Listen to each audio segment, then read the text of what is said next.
everyone. Welcome to the Roundtable organized by the Renewable Heating and Cooling Platform and the European Heat Pump Association jointly. My name is Elisabetta. I am EU Project Officer at the European Heat Pump Association, and I will moderate the webinar today. Let's start with a brief presentation of the agenda. I will start with some logistical aspects and the introduction to the European Technology and Innovation Platform. Then I leave the floor to our speakers, and at the end of their intervention, there will be a discussion with some Q&A and a conclusion. Starting from the logistical aspects, don't hesitate to send us the questions you might have on the chat below or on the Q&A section, and tag the speaker you would like to answer. I remember you that this webinar is recorded and will be soon available on EHPA YouTube channel. The slide as well will be available to all participants. With that being said, just a quick summary of the RHC platform and of the goals that we have. So what is this platform? First of all, you can scan the QR code at the end of this slide with your mobile phone, and you will be redirected to this platform. It's a European technology and innovation platform since 2016. Its purpose is to bring together stakeholders from different sectors, from the biomass sector, district heating and cooling, geothermal, solar thermal, heat pump, to define a common strategy for increasing the use of renewable energy technologies for heating and cooling. And this also means showcasing that renewable energy technologies for heating and cooling are safe, clean, efficient, and increasingly cost competitive. As a result of these factors, society will benefit from the increasing contribution of renewable heating and cooling to the European Union, combining improved and new technologies, innovation and development, as well as policy, funding, and pilot projects. In this slide, you can see all the partners involved in this project, and you can clearly see that a lot of sectors are represented, like the geothermal, solar, the district heating and cooling, heat pump, and other renewable energy. And what are the goals of this platform? So first of all, to develop working relationships with other relevant national and regional platforms, but also establish and update strategic research and innovation agendas per technology area, from basic research to market uptake, identify priorities in the short, medium, and long term. I also identify priority of cross-cutting nature, such as education and training, socioeconomic aspect, international cooperation, but also identify innovation barrier, notably those related to regulation and financing, and in the end, report on the implementation of research and innovation activities at European, national, and industrial level. Moreover, something that might be interesting to you is the RHC project database. This is a database managed by us, European Heat Pump Association, and it's freely available on the RHC website.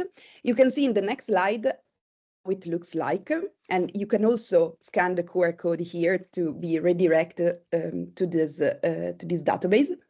Here is how this database looks like. Here you can see two samples of projects that you might find. And you can see that there are some filters. In fact, you can filter and choose the project with the area of application, technology readiness level, and heating and cooling solution. So today's webinar is focused on Swedish perspective on the renewable heating and cooling market, and it's part of the national roundtable organized by the platform. These roundtables are focusing on information about particular country of the European Union. Last year we did Spain, but also we prepared the one with Ireland, Netherlands, Germany, Italy, France. And the goal of the project is to have roundtable for as much countries from the European Union as possible. And of course, stay tuned to the platform and to EHPA website because there are many such roundtables that are coming up, especially in December, organized by other partners in the project. If you're interested in a specific country and the event already took place, I invite you to check the EHPA YouTube channel as well as the platform, in which you can find the recording of the past roundtable. If you have questions related to the RHC-ETIP project funded by the European Union, please don't hesitate to write an email to this one below each slide. Is the official address of the project, and we will be very happy to answer to all your questions. So it's now time to give the floor to our first speaker. Christina has worked with district energy matters for over 20 years. She is a senior research expert at the Swedish Environmental Research Institute and professor at Lund University. Her focus is on business model innovation and risk management. Christina has worked as a strategy developer for a Swedish multi-utility, energy manager, innovation lead in multiple projects as a researcher in district energy. She has also coordinated the EU Horizon project Reuse Heat, focusing on low temperature waste heat recovery in district heating systems. Recently, she finished a 2-year project analyzing the EU taxonomy impact on district energy assets. And Christina today will tell us more about thoughts on the heating and cooling market development in Sweden. Christina, very welcome to be here. The floor is yours. Thank you. Thank you for the nice introduction. Nice to be here this morning. I will not be sharing so much research results today. I have been invited to give an overview of the Swedish heating and cooling market and how it has developed, and give some insights on trends that are developing right now. You can take next slide, please. So we will first look into the development, look at current trends, and then I think there is also time for Q&A. Next slide. District heating started in Sweden in 1949, and we can say that's really a starting point for modern heating and cooling sector in Sweden. And here on the picture, you see the first commercial plant, which was inaugurated. You can shift next one. And then there was an increase in district energy over time, and it was seen as a complementary to the provision of electricity that we had at the time, which was from hydropower. But we were experiencing a lot of expansion in the building sector. We had this program called Miljonprogrammet when we were building 1 million residential premises in 10 years. So the need for energy was big. And electricity was used for other purposes than heating, so district heating was growing over this time. Next slide. So this is a picture of district heating, but we should not forget that we also had other things developing simultaneously.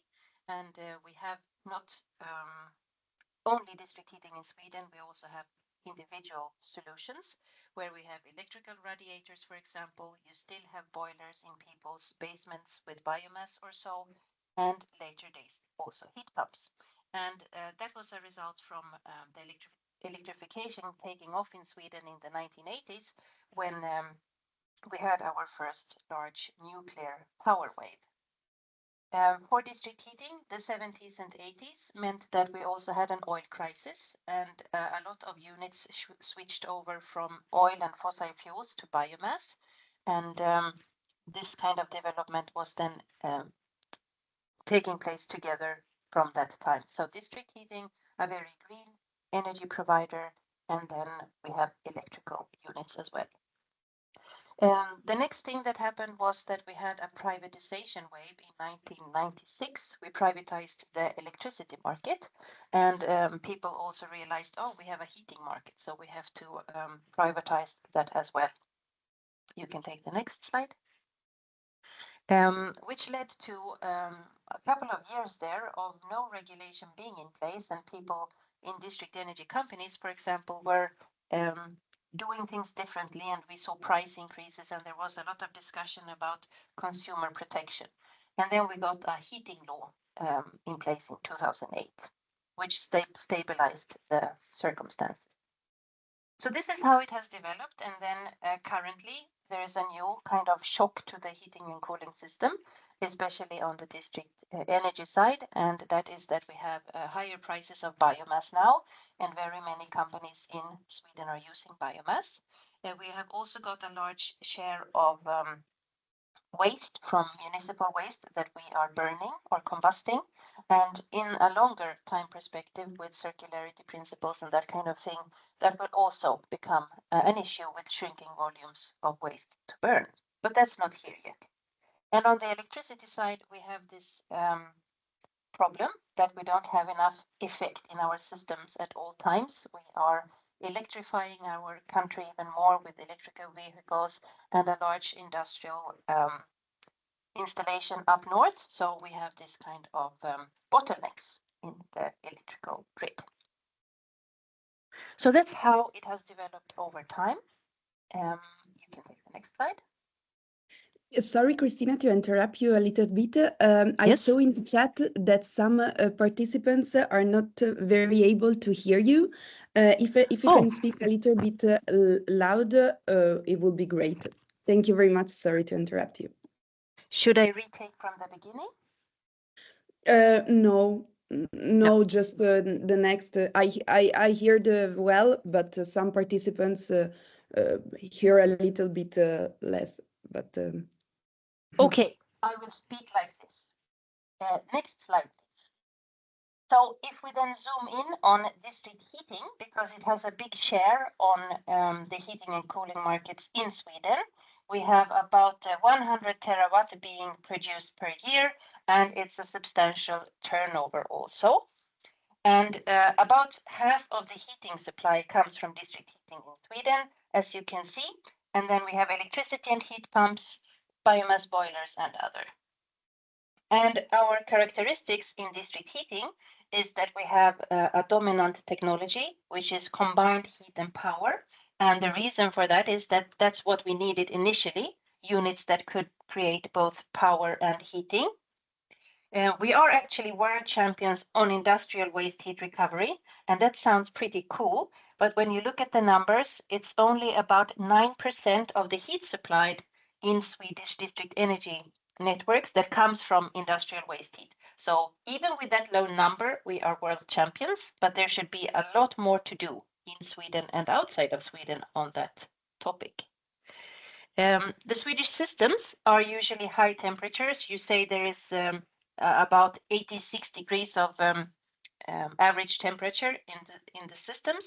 We don't have so much development of low temperature system, that kind of thing yet. And ownership is still mainly municipal. More than 60-70% is municipal.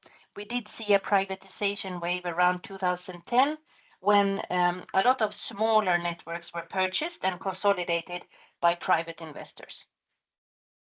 Okay, next slide. And what do we see then in terms of trends? So I have already touched upon biomass being a troublesome element because we do not know what the price will be in the future. With the aggression from Russia on Ukraine, the prices have increased of this asset. And we are also, from an EU level, not quite sure what will happen when you think about it from a circularity principle. And the EU taxonomy project that was mentioned, here we studied district heating assets from a taxonomy perspective for 2 years. And when we started, there was a big discussion about biomass not being sustainable, which over time changed. But there is a cascading principle in play, which means that you should not really burn biomass if you don't need to. It should be the last resort. So we are not quite sure what the EU will say about biomass over time. So there's a question mark, both for the price and the sustainability aspect. Next, please. Then the waste, as I said, we have this circularity principle in the EU with a waste hierarchy, and you should reduce the volumes that you have at the end at all stages. So we don't know what the volumes are in the future, and we are doing imports now to Sweden, to the Swedish district energy system, and also they might then shrink over time. And again, is it sustainable to burn waste? That's also a discussion that is being seen on the European level. Next. So what do we see then as interesting in Sweden? We see that there is interest in more waste heat, which is great because then we can boost the number of 9% in the district energy grids. We see an interest in storages, and they are interesting for weekly storages, but also for seasonal ones. We had this discussion maybe in the 1980s, and then when electricity was really cheap, and then it has been put away for a couple of years, and now it's back again, and more active discussion is taking place than ever. We see an increasing interest in low temperature district heating. We don't have so many grids yet, but people are more and more talking about these non-combusting alternatives. And we have a nice example being built in Lund around a new area called Brunnshög, which is a low temperature network. And with that kind of shift going away from centralized heating production, then you need smart grids. If you're going to use a lot of heat sources, you're going to match demand and supply. And there is a big digitalization wave also coming across the country.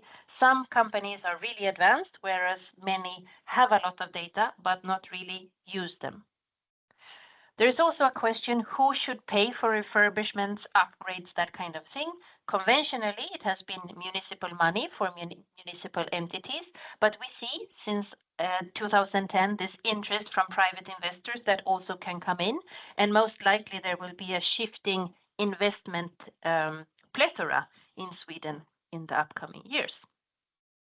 And we also see, because of our effect problems, that we need more flexibility in our energy system, and sector coupling with district heating can be a very good way to do it. For example, with heat pumps, which we will hear more about later, and the storages. So we see some big changes ahead.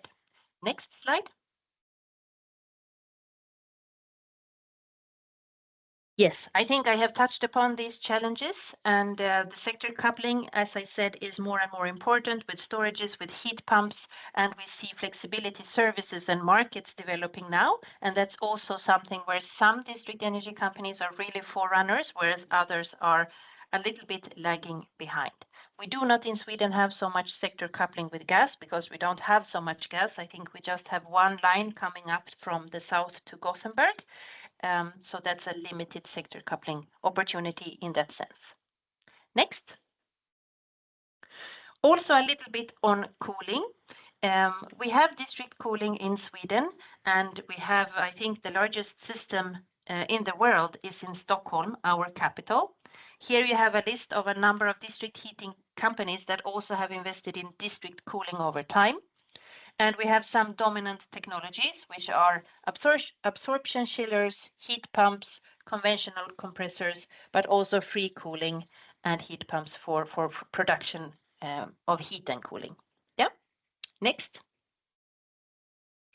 And we also see that there is an increasing demand for cooling in Sweden. Sweden is per se not a very warm country, but also we have experienced heat waves over the last years, and it's also foreseen that this trend will grow over time. Next. And that leads us then to the question of how can we work with heat pumps in the district heating systems and cooling systems. So we have done it for quite some time, but people usually don't know that. Since the 1980s, there are very large heat pumps installed in Swedish district energy systems, because then it was the new nuclear and electricity was really cheap. So it was becoming a practice. And then over time, some units were phased out because it was costlier to do the reinvestment when the electricity prices were up than before, but some old units are still in place. And we are actually the most large heat pump dense country in terms of having heat pumps in our system in Europe. And heat pumps have also been resorted to for district heating purposes in other applications, sometimes in, for example, cooling. You need reversible heat pumps. You can have cooling and heating. We see that development a little bit coming up.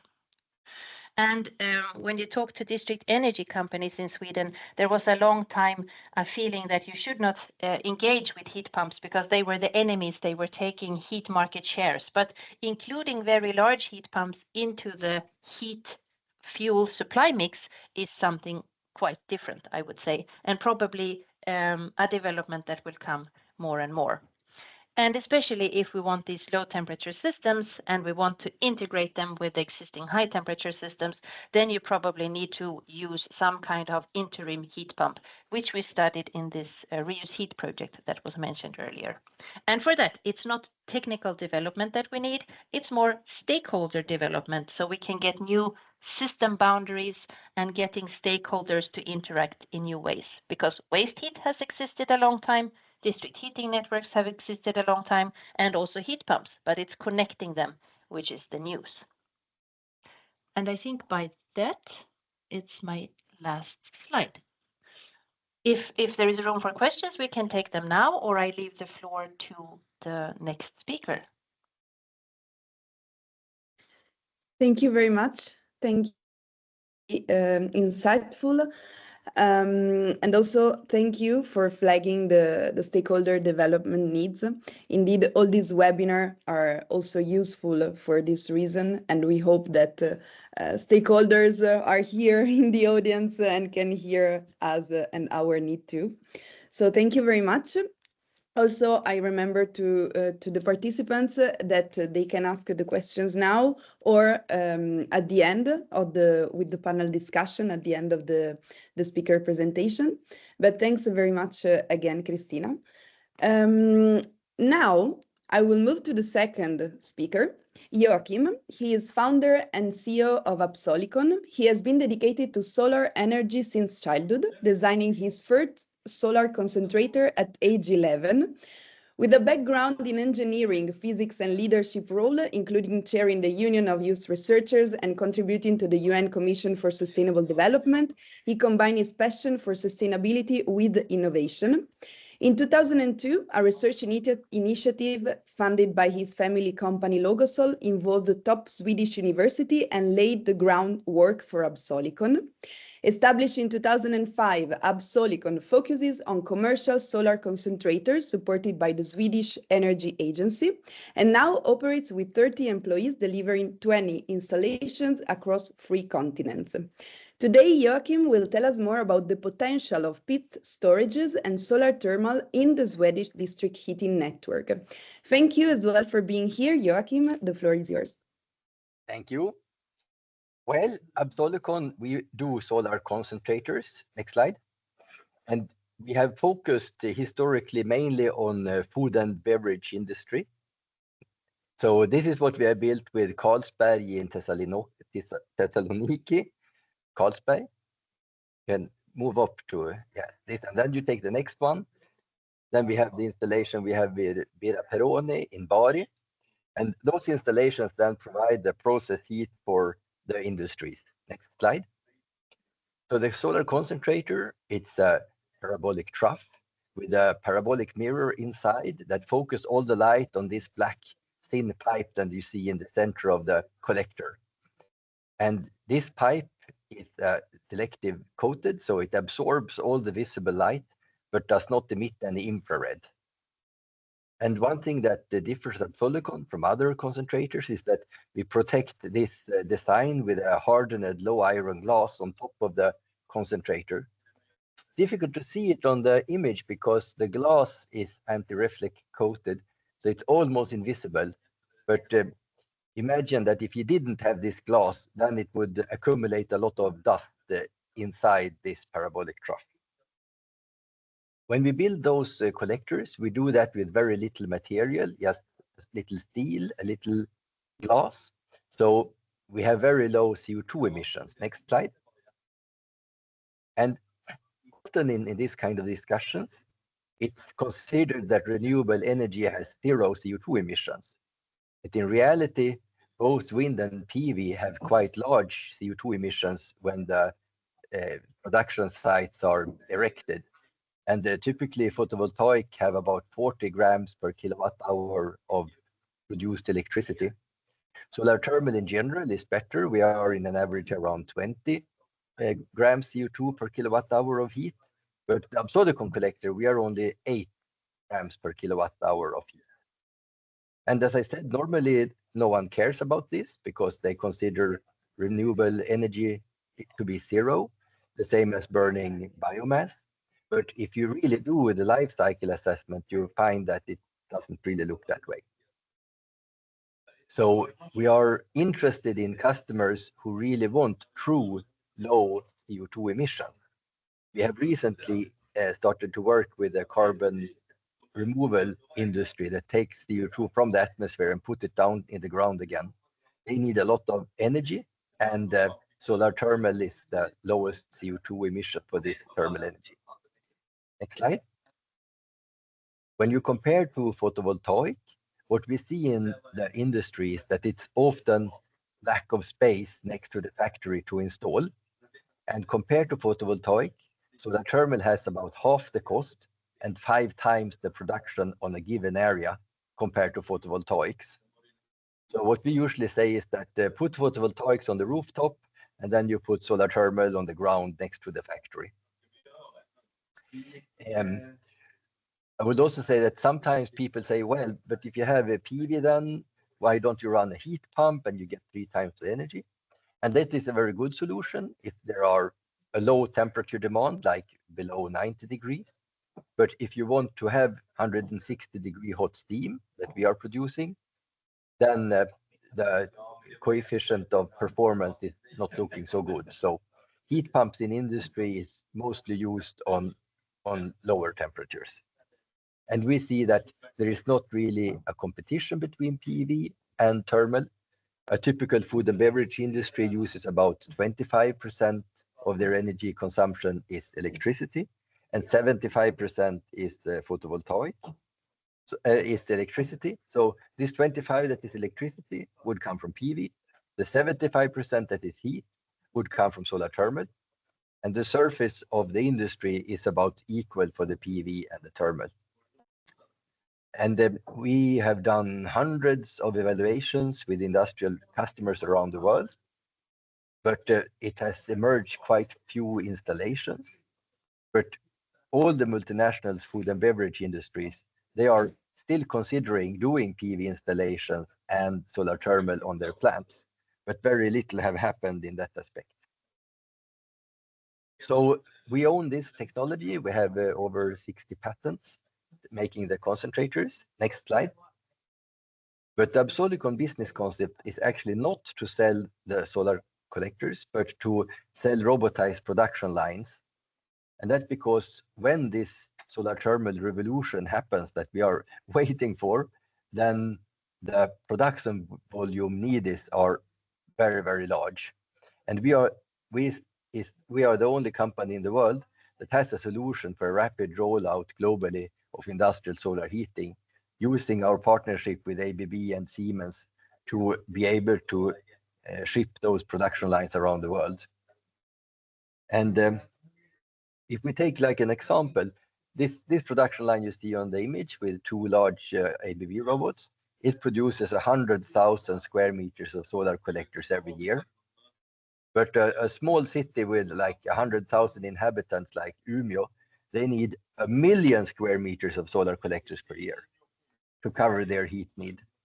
So when cities start to switch away from fossil fuel, there are an enormous amount of solar collectors needed, and basically every city of size will have a production line regionally. So that's the core business concept of Absolicon. Next slide. So some examples. Next slide.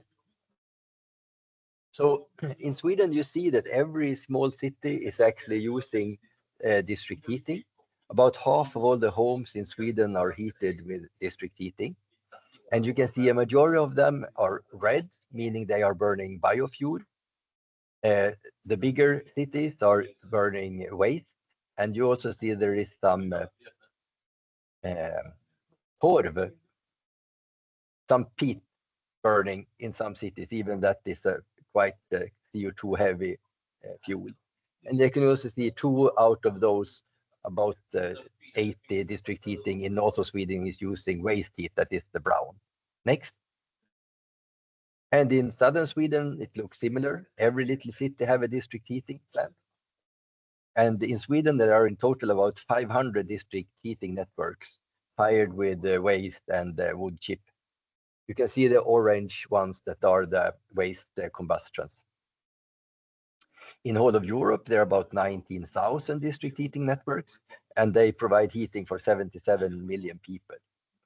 And in Europe, it's basically heat from coal power plants and gas power plants that are used for district heating, or in smaller cities, of course, burning gas to produce heating.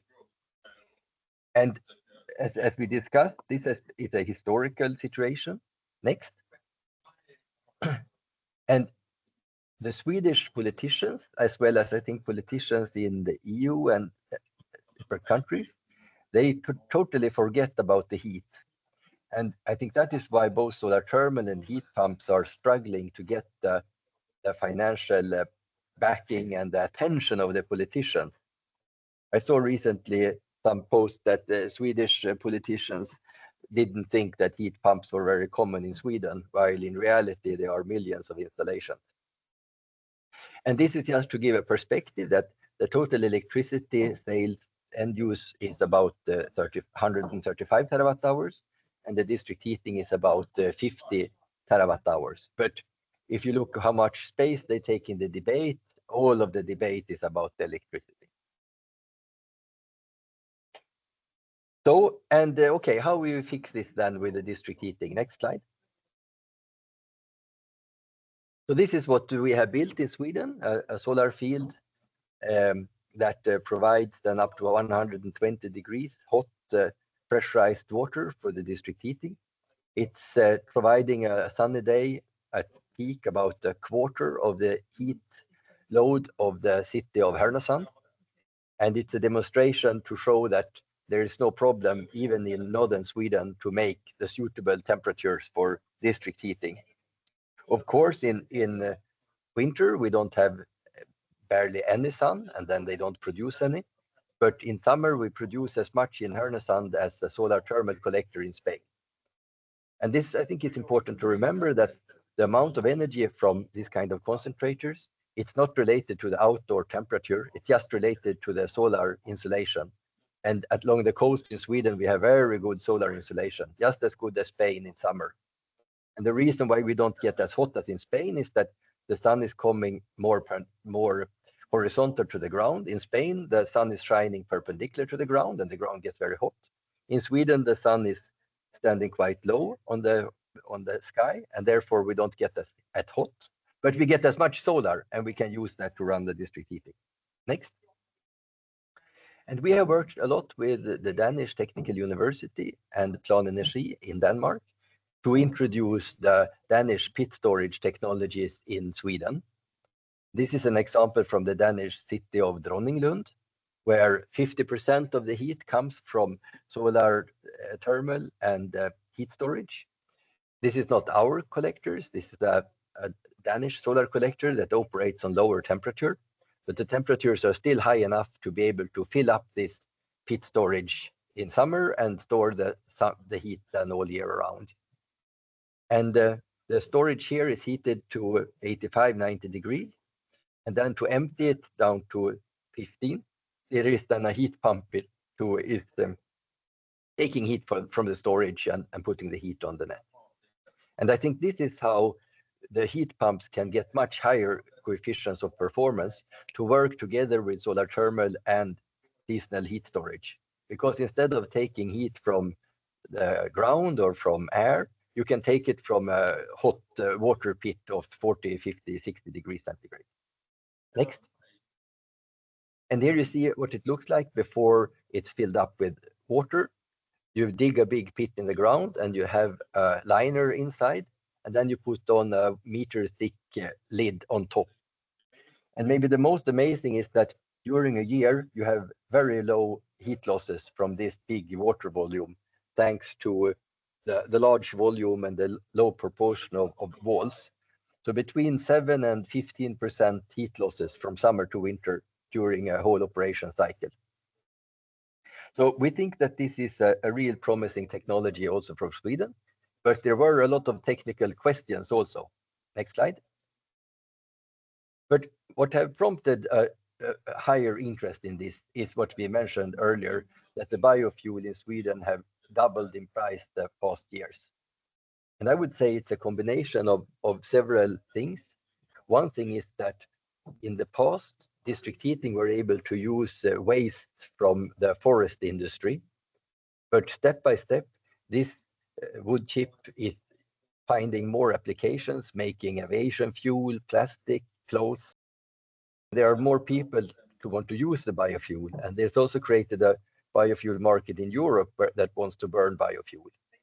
And this, in combination with the import of Russia of wood chip being stopped, has basically doubled the cost of biofuel.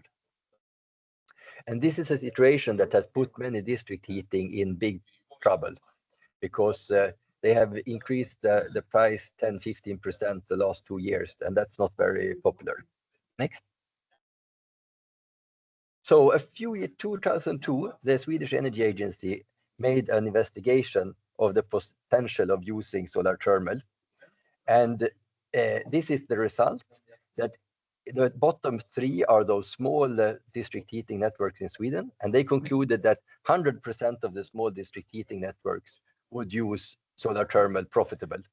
So if there were a developed market in Sweden, it's profitable to install in almost all district heating networks solar thermal and pit storages.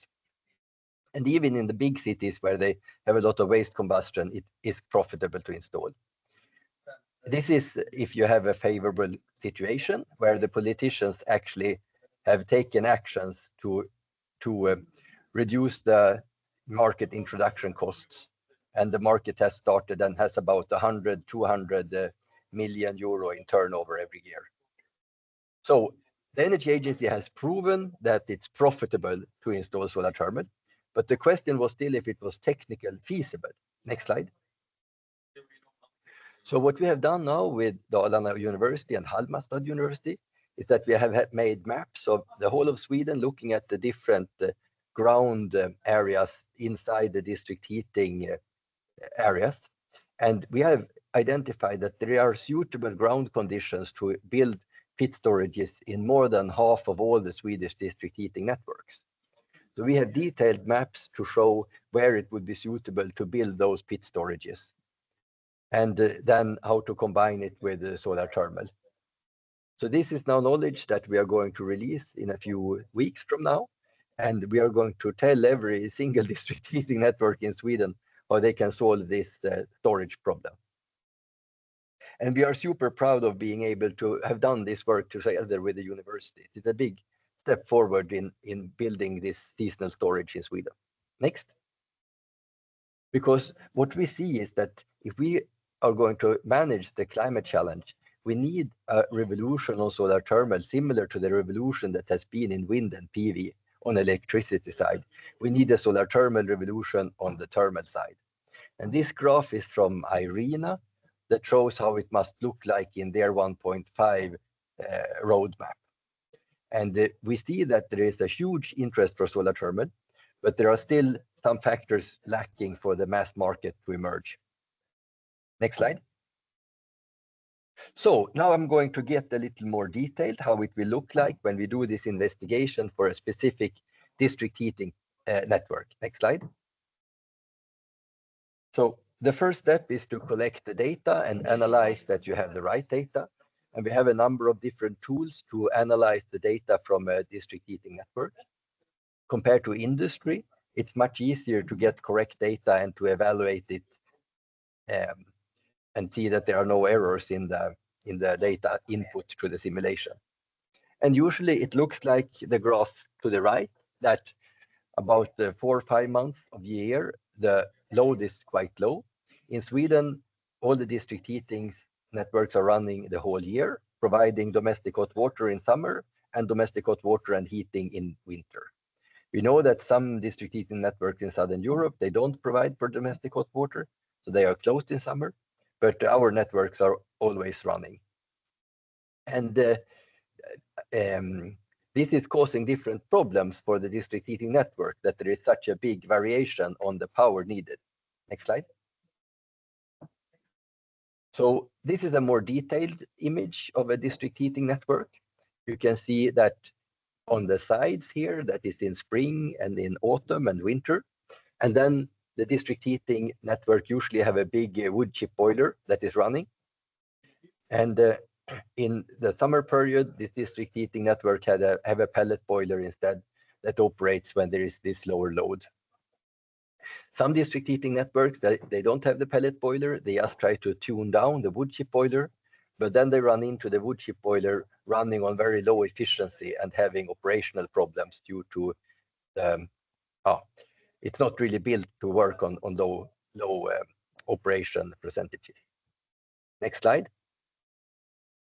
So that means that in summer you are burning expensive pellets, or you are running your wood chip boiler at a very low power. And that has a direct effect on the cost of heat. And you can see to the left is the calculated cost of heat, the different months. You can see in January, it's about 50 euro per megawatt, February, 50 euro per megawatt, March, April, the same. But the summer months, May, June, July, August, September, the price is in average about 100 euro per megawatt hour. And then when the big wood chip boiler starts again in October, November, December, you get back to the low district heating price. So the heat is most expensive in summer.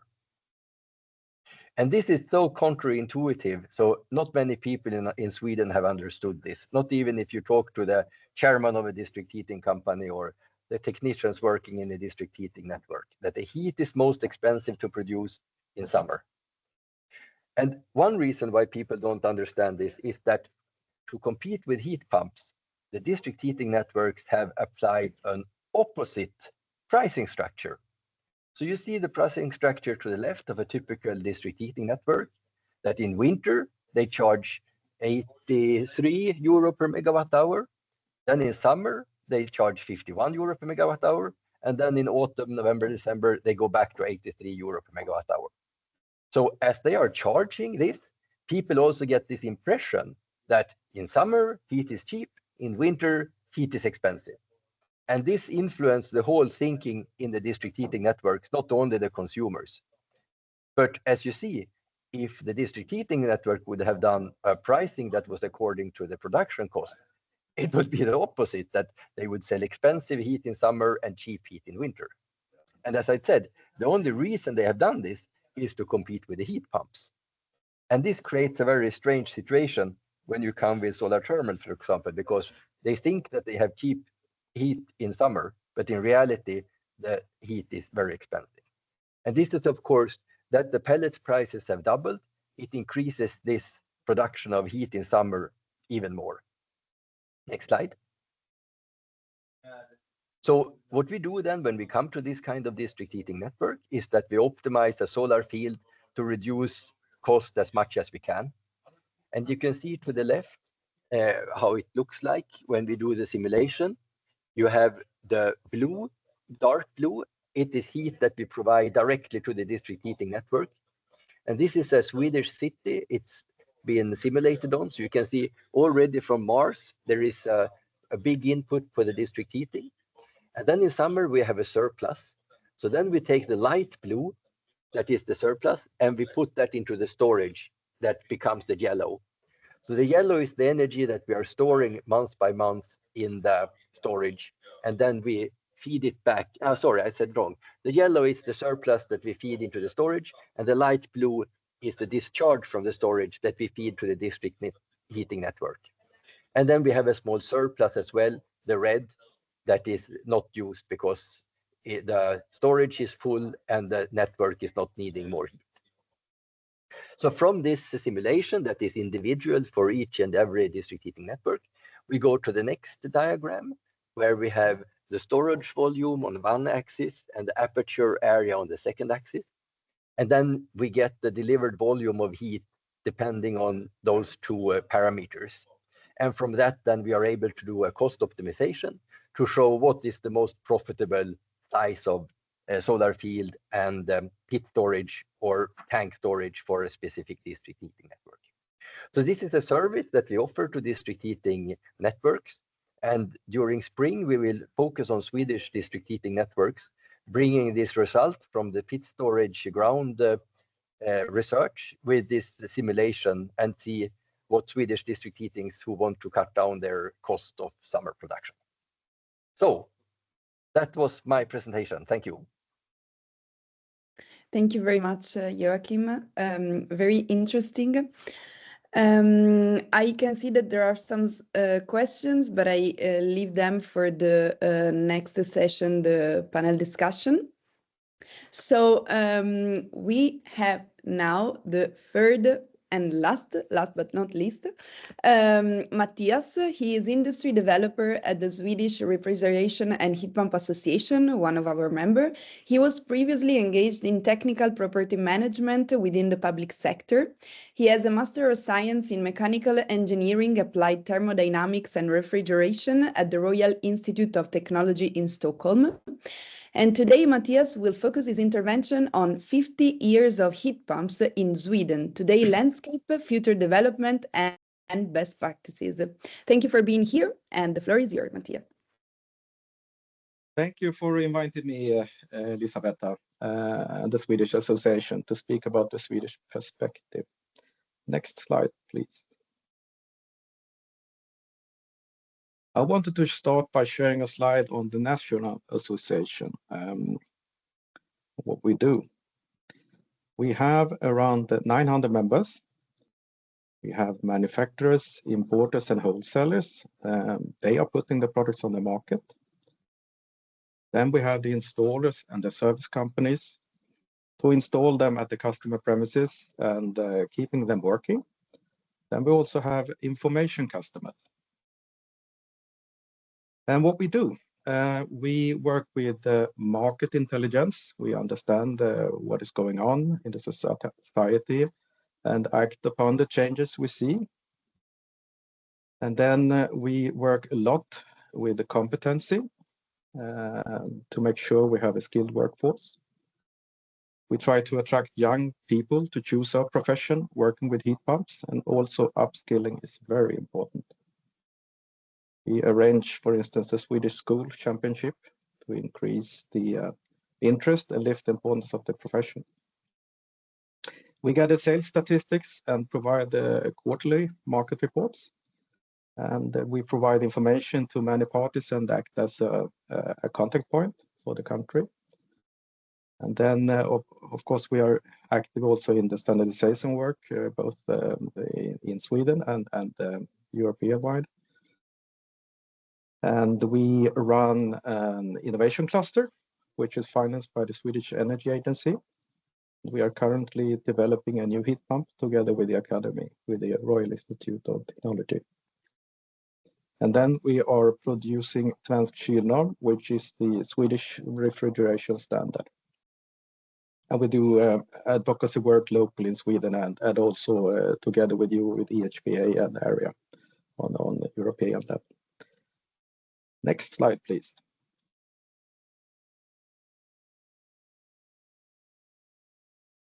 "50 years of heat pumps." We are very proud of our Swedish heat pump industry. Here are a few milestones. The first production started as early as 1970. And in 1973, the first heat pump with a domestic hot water tank was introduced. And as Christina mentioned in her presentation, and as well Joakim, we had the oil crisis. And it was a sharp increase in the prices of the oil. And it was clear that heating homes with oil is not the way forward. Nuclear power was built between 72 and 85, and that provided us low electricity prices. And 91 was a very important year. It was the year that carbon tax on fossil fuel was introduced. And since its introduction, it is said that the greenhouse gas emissions for Sweden have decreased by 27%. And then another important year was in 93, when Newtech, a Swedish business development agency, arranged a heat pump competition, which resulted in a significant increase in interest and sales of heat pumps in Sweden. And this competition also helped to drive innovation and improve technology within the heat pump industry. And then in 2009, the road tax deduction was introduced, and we were involved in this as well. And it's a deduction for repairs, maintenance, and improvements in homes, in private homes. And what is good with this, it is a long-term subsidy that does not suddenly disappear, and therefore it has proven to be very effective. And as an example, I can say that if you do heat pump installation, a turnkey contract, the savings with this deduction is about 9%. So it's not a huge, but it is present at all times. Next slide, please. And I wanted to share this as well. We have a very, very long history with heat pumps in Sweden. And we are proud to say that we have 40 years of statistics available and to be able to follow the evolution. And we see the oil crisis and we see different things happening in the society, and it really reflects on what is going on in the trend of heat pumps health. Next, please. And this is a fun picture I wanted to show. It shows you the boreholes, the green squares are borehole for ground source heat pumps. So it's the energy wells. And the gray areas are is areas where they are using district heating to heat. So the center of Stockholm is mainly heated by district heating. And on the left side, you will see all the green squares. It's single family houses, and basically everyone have a borehole or an energy wells to heat the house. Anna also mentioned in her presentation that there are some large heat pumps in the district heating networks, and I think that's worthwhile to mention. The Stockholm Exergi in Stockholm, the district heating provider, they have sewage water heat pumps, and it's huge. It's 225 megawatts. And also there's a seawater heat pump. In total, the heat pumps provide 275 megawatts. So it's huge heat pumps. So they are really present there as well. Next slide, please. And with the sales figures, the long trend, here is a graph that shows basically per year. If you go in on a different year, you can see basically how many heat pumps there were installed in the country. So today we say we have 2.1 million in service. This is quite a number. It is higher, but this is based on our sales figures and assumptions on the lifespan of the heat pumps. So you see that in the blue area, we have quite the dark blue area, we have quite a high amount of air-to-air heat pumps, but they are more of a supplemental use, and as they are not suitable for domestic hot water production. The most important type of heat pumps we have in Sweden has been the ground source heat pump. And now the latest year with the air water becoming really good, the sales are picking up on those as well. Next slide, please. I wanted to share a picture of how single family houses are heated in Sweden. The dark green area shows that in quite a significant amount of houses, a heat pump is present. It doesn't mean that it's only used. It could be a combination heat pump plus something else to heat the house, but it is present in more than 46% of the houses. And I should say that Sweden have around 2.1 million single family houses.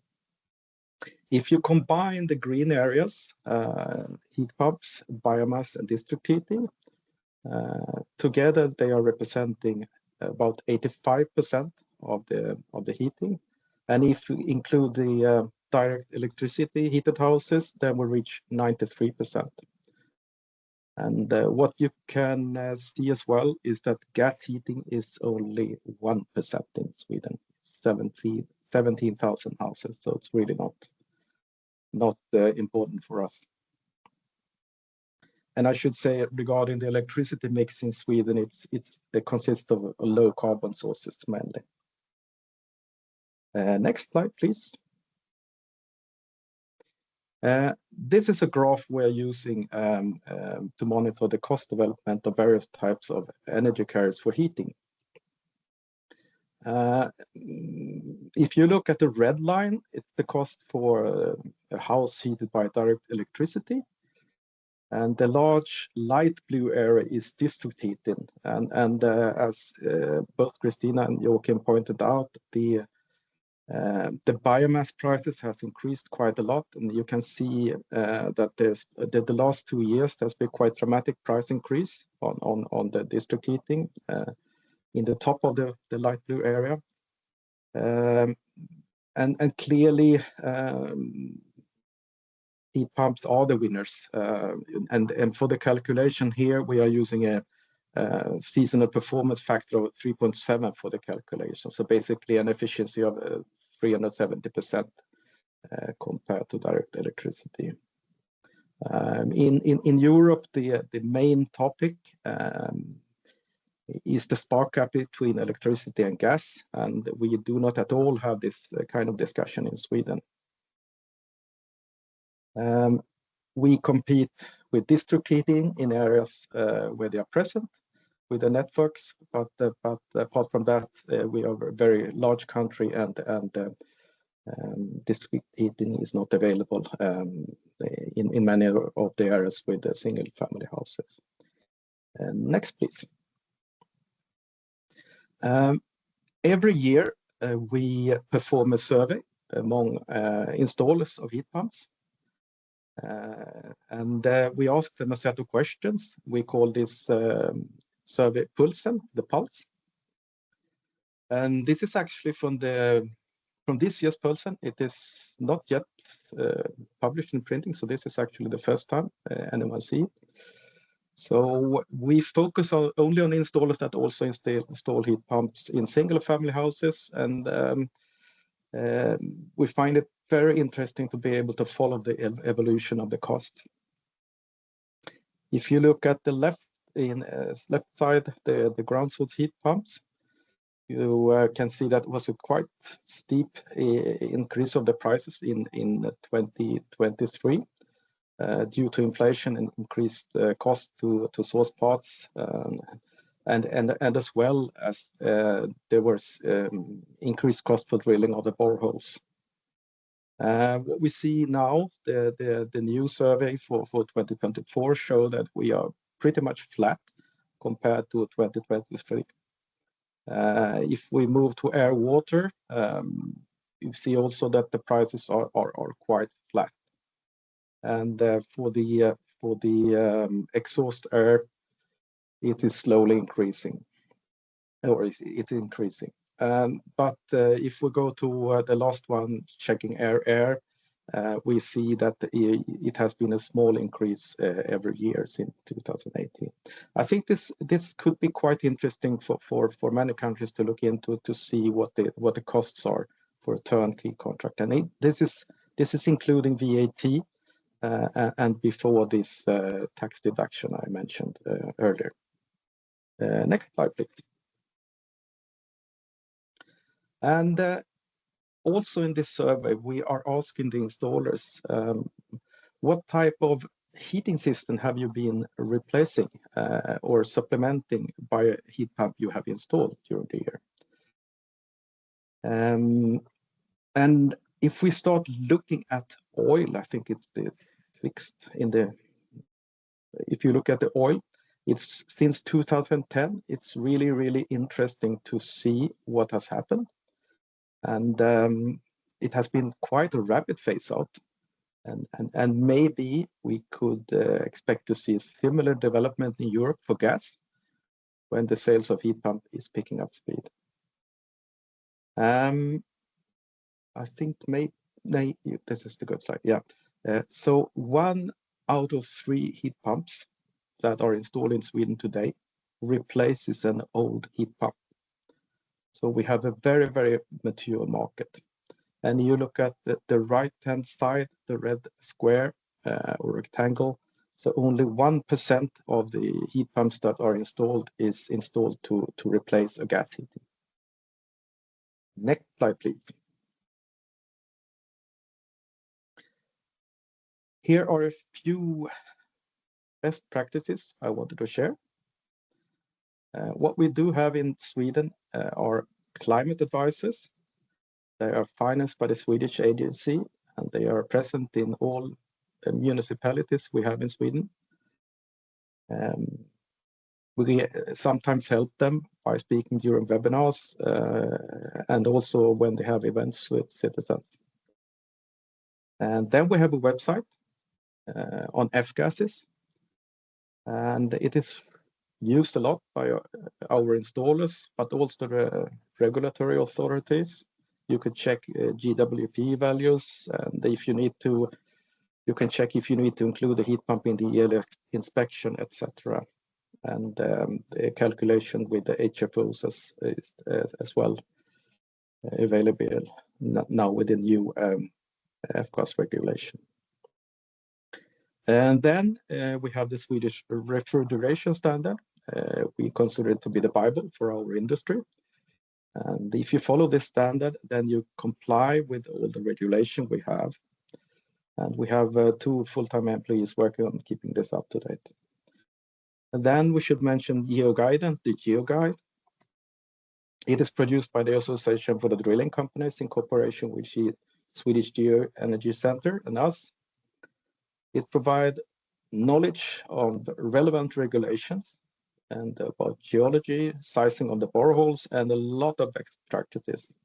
And this is providing knowledge to regulatory authorities, and it is key to them to be well informed, to make good judgment and quick decisions for instance, on drilling permits. And then we have a guide about choice of refrigerants. And then we should speak about the installers, because I think having skilled installers is really key. And turnkey contracts using Agon installers is key to make it easy for the customer. You're not having to bother with contracting electricians, drillers, and managing the project of the installation. It is also better to sign a contract with only one party if you encounter hiccups during your installation. So in the end here, in yellow, I mean, we need to strive to make the customer journey as smooth as possible. Next slide, please. A lot has been said actually by Christina, I think, really good things. I think more focus needed on energy efficiency and try to utilize the excess heat. And as Christina mentioned, low temperature networks is really needed in cities. And we need to work on energy sharing between nearby buildings. And there are some regulations that needs to be changed in order to allow this. And improve demand flexibility, as Joakim said, by thermal storage is really key. And more heat pumps in district heating networks, and this is a given. And there's a lot of business model that needs to be developed and changed in order to keep companies profitable. And I think reaching out to the politicians, providing them with good examples on how things can be done, and we need to suggest ways that can move things forward. And we need to work together. And if we from Sweden can help with some good examples or information, we will have to do so. Next slide, please.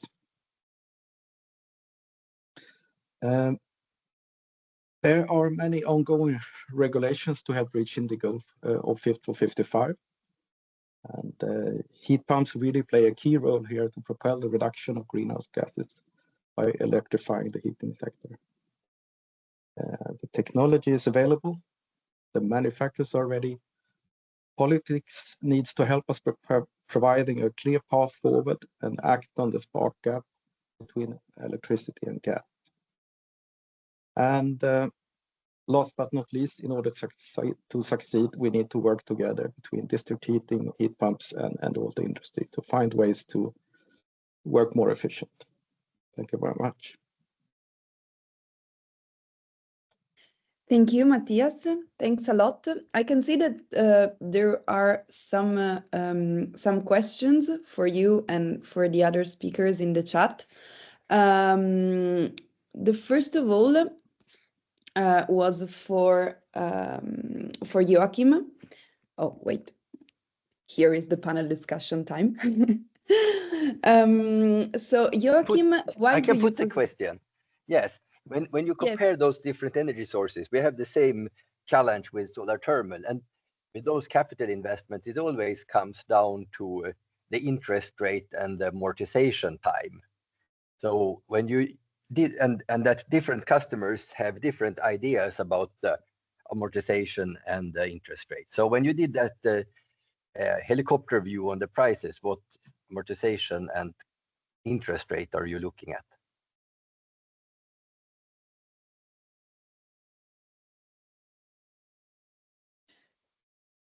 So I think this question is the one that you ask for Mattias in the chat, right? Yes, exactly. Yes. So yeah, what interest rate and amortization period is used for the cost comparison? I think is the slide related to energy prices, the comparison between heating systems.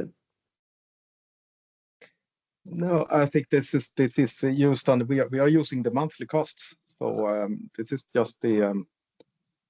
We take the cost from the different, or are you meaning the cost for the energy or the cost for the installations? Yes, the capital cost of the installation. It breaks down on interest rate and amortization. Yeah, but the costs are really what you pay, nothing else. So this is what you pay up front. Okay, so the investment is not included. Yeah, this is only the investment cost we're showing. So it's the full investment cost for a turnkey contract. So for a ground source heat pump, it's 18,000 euro. Yes, basically. That's great. Maybe we bring up this graph again with the comparison between the different energy. Yeah. That one. Yeah. Here I think there is. Yeah. Yes. I think you have great statistics. I think this showing how the oil was displaced is really something we should share with more countries. Yeah. I could say that the problem we have in showing the electricity is actually we have 4 different areas in Sweden. So this is a mix of all of the 4. So actually in electric area 1 and 2, the cost will be much lower, and then 3 and 4 they will be much higher. But this is just an average of the costs. Yeah, including the taxes, etc. So from now, from 29th of October, it will probably be a bit changed because they changed the price model for electricity. Yes, when it comes to investments that has a big capital part like solar thermal and heat pumps, then this interest rate is super interesting. And what we see with Swedish municipalities that they often use like 7 or 9% as interest rate when they calculate the capital cost. But we know that the local authority can get loans on like 2% or even 1% from as being a local authority. But what interest rate are you using when you're looking at this graph? I'm not thinking about at the interest rate at all. Actually, we are just showing the prices what we find on the market. So really not something about the interest rates here. I wouldn't say that. Thank you, Mattias, for answering. I can see that there are 2 questions for you still, Mattias, on the Q&A section. The first one from Danny Dirkens. Hey, Mattias, nice presentation. On your graph with the sources, we see that the oil and electric boilers have sudden a raise. In slide 59, I will show them later. What could be the reason? So this slide is this one. Yeah. Okay, so the question was for the oil. Exactly. Yeah. And electric boiler. Yeah, correct. Yeah, if I start with the oil, I mean, the oil prices, obviously, I mean, there was a few houses still with oil. They are absolutely trying to get rid of them, and because the costs are so high.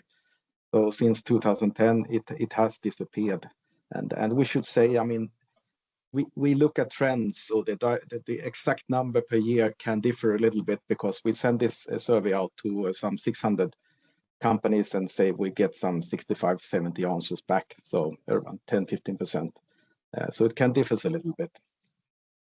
But the electric boilers, obviously, yes, the prices for electricity has been increasing, and especially if you live in the southern part of Sweden, it is an issue.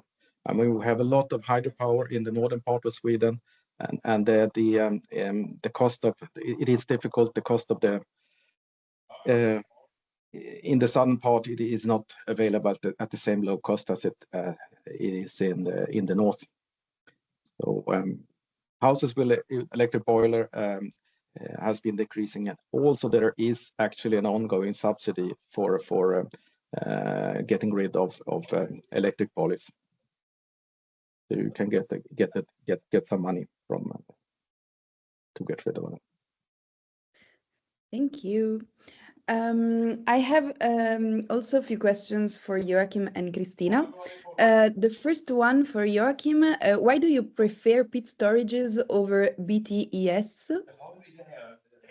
Well, I think it's a little historical reason that the solar thermal industry in Denmark was very deeply involved in the pit storages. And we see that this was a technology that was not well studied for Swedish conditions. But there are, of course, aquasphere and borehole technologies as well. This is also an area with rapid development, and we are involved in a EU project to make borehole installations with solar thermal both in Oslo and in Italy. So we have nothing against boreholes, it's just another technology. But pit storage is what we have learned to do simulations and can help the local authorities with. Thank you. Another question for you, Joakim. So from Niklas Astrom, I'm sorry for the pronunciation. Isn't it a problem that some network owners do not allow, for example, hybrid solutions at the end customers, that the rules need to be changed? There's been a lot of talk in Sweden to have a legislation that forces district heating networks to allow third-part access. This seems to be some way into the future, but Naturskyddsföreningen, the biggest Swedish environmental organization, they have this concept of bra miljöval värme, good environmental choice heat. And they have actually put this now into their new regulations that if you want to be able to have the green mark, then you must allow secondary installations as well. I would say that it's impossible to do this without the full-hearted engagement of the network owner. So we can't force them with the legislation to open their networks to us. Thank you. Two questions for Christina. The first one, since you worked on the EU taxonomy, I also wrote a thesis, a master thesis on that, so it's very interesting to me. Is the EU taxonomy impacting the development of heating and cooling in Sweden? Yes. So I think the EU taxonomy, it's in constant movement, right? So you would have to keep an eye on biomass, you have to keep an eye on waste combustion. So currently, I think it has been impacting because you had to, also with CSRD coming in, you have to be very informed about the impact of your assets here and there. So I have seen there has been a lot of energy companies trying to understand if they are EU taxonomy compliant, to also be able to deliver on CSRD. I think taxonomy will impact in waves. So right now, it's kind of stable. We know what we have, but as soon as they change biomass or other elements, it will have a big impact on the energy companies, because investors need to comply with EU taxonomy, and the investors will then require that they have taxonomy aligned investments, right? So I think there will be a direct impact as soon as there is a change. Thank you, indeed. I totally agree with you. And what do you think?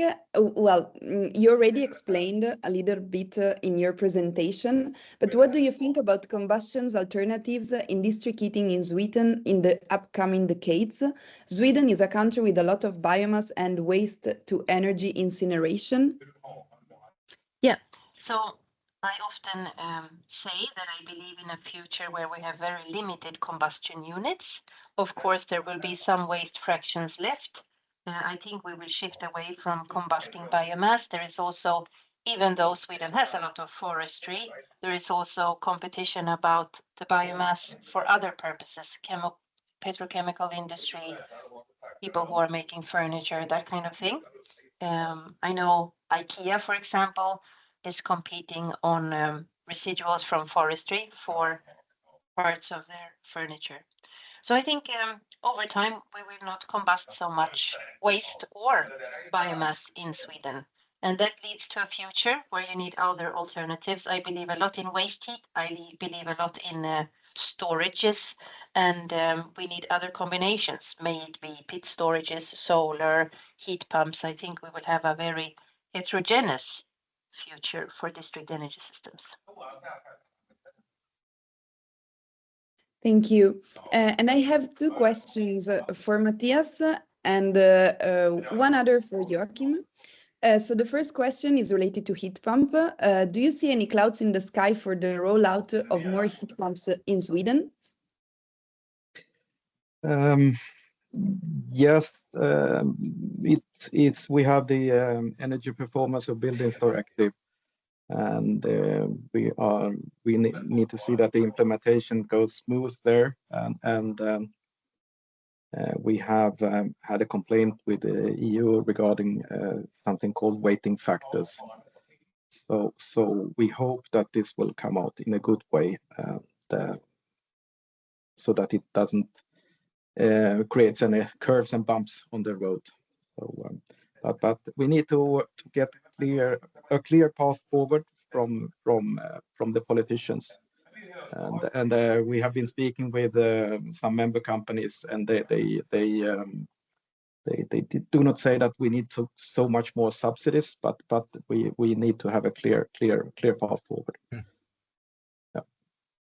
Thank you. And indeed, this was a question also for Joakim, since in your presentation you spoke about the fact that we need more politicians on all this topic, more awareness from them, and especially that they need to not forget heat, which is something that is not so common, unfortunately. We will not, we don't speak about it enough. So how can we manage? What is Absolicon doing in such a situation, for example? Yeah, I'm amazed that it is okay to burn wood chip in summer. That the whole Swedish system is perfectly fine with burning our forests.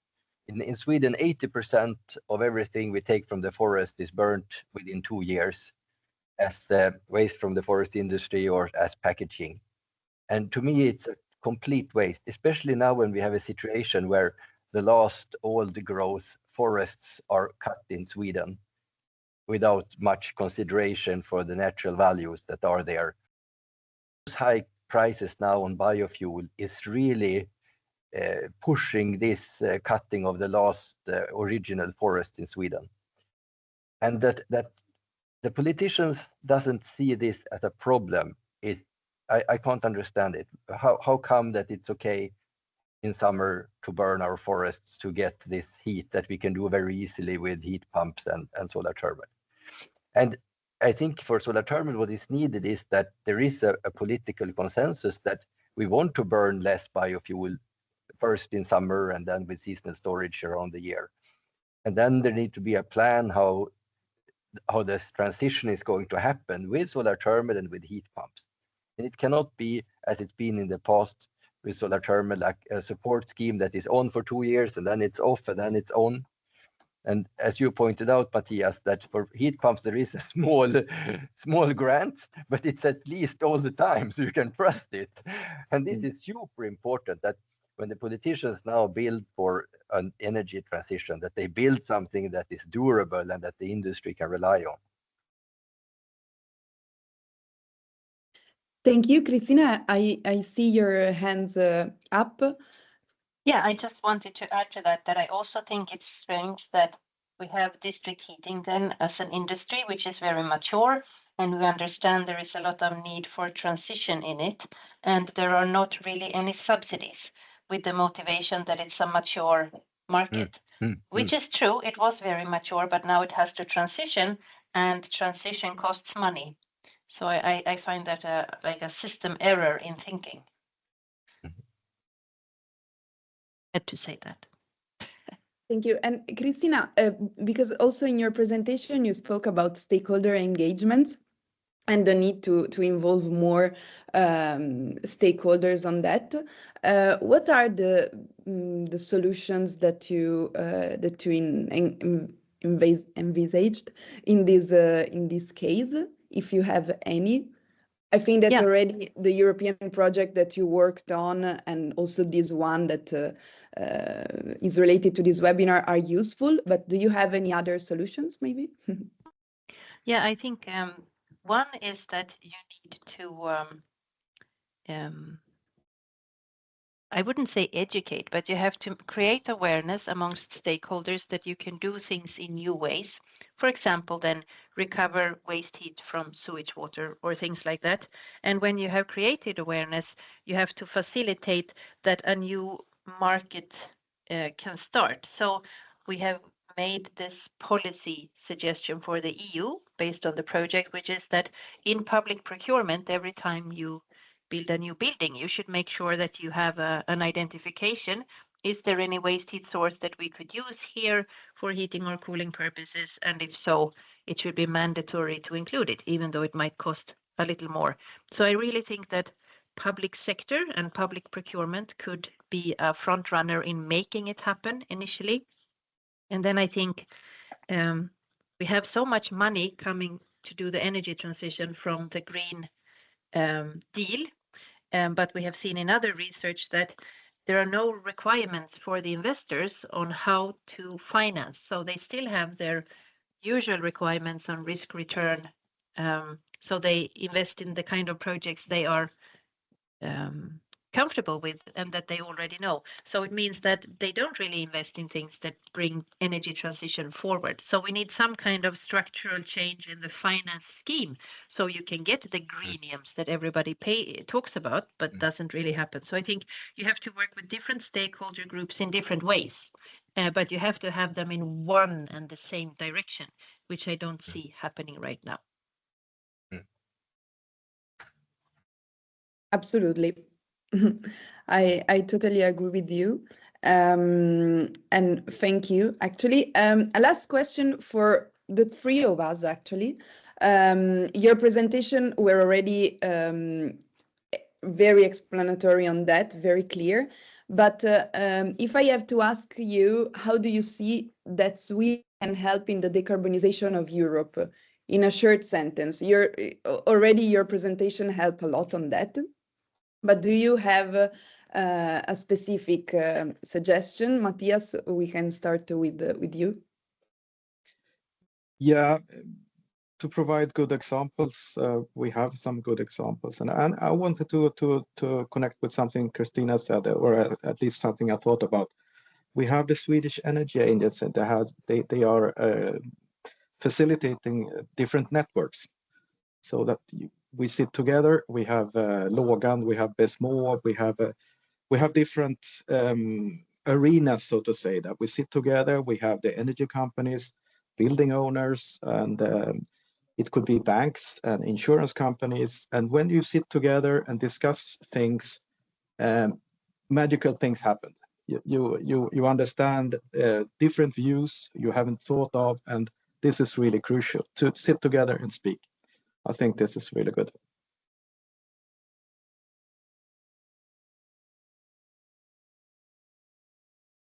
Thank you. Joakim and Christina, do you want to add something on that? Yes, I also think those groups are important, and the Swedish Energy is different small grants for building pilots and so on. And what we see in Europe is that different countries are adopting different support schemes. And I think Austria is a good example where they actually have a small dedicated group that work with solar thermal for many years and that can adopt and change the subsidy systems according to the market development. And I would wish that Sweden managed to create that kind of grant system. And we now have this new money that comes from the emission trading system, ETS2, that need to be sent to the end consumers and micro companies. And when you design those new systems, that you are really smart, because I think that we can say that Sweden has been really bad in fixing those grants for the energy sector.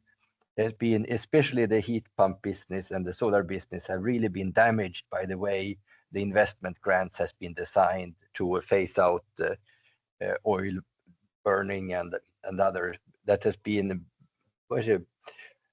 boost and burst. Is it so? Yeah, a very quick expansion and then now money and then new money and then no money. And we can't have it this way. We need to be smarter. And I would wish that we could share with Europe this a durable system for the new ETS2. And if I'm to add anything, I think that Sweden had very ambitious climate goals, and we had, as first country, a CO2 tax. And as we have seen, the district heating system was decarbonized, but that's old. So I think Sweden has to acknowledge we did a lot of good stuff and tell the world that also we have to be on our toes for the future, right? We are not done yet. We really need to continue working. And if we can show that a country like ours, which was very progressive, also is challenged, I think it could also give people, you know, some encouragement to do it with us. Thank you. Actually, thank you very much, you all. Something that I'm very surprised, well, in a good sense, is that last year I organized a roundtable with the Spanish perspective. And this is very nice, the fact that even if Spain and Sweden have different challenges, the outcomes of that webinar were kind of similar. So the need to involve stakeholders, to involve politicians, need for subsidies, create awareness, education, seek together and discuss. So broad dialogue between member states, also a bit copy other member states, like you suggest, Joachim, Austria, because things are already there, but we need to discuss, to build partnership and to create all of this together. So thank you very much for participating and to speak at this webinar. It was very, very insightful to me, and I'm sure also for all the audiences. I see that we are, well, 20 minutes before the end, so very efficient. Thank you very much again. I want to remind to all participants that the slides and the recording will be soon available, so don't worry, you will receive everything. And thanks very much again for all these discussions, very useful.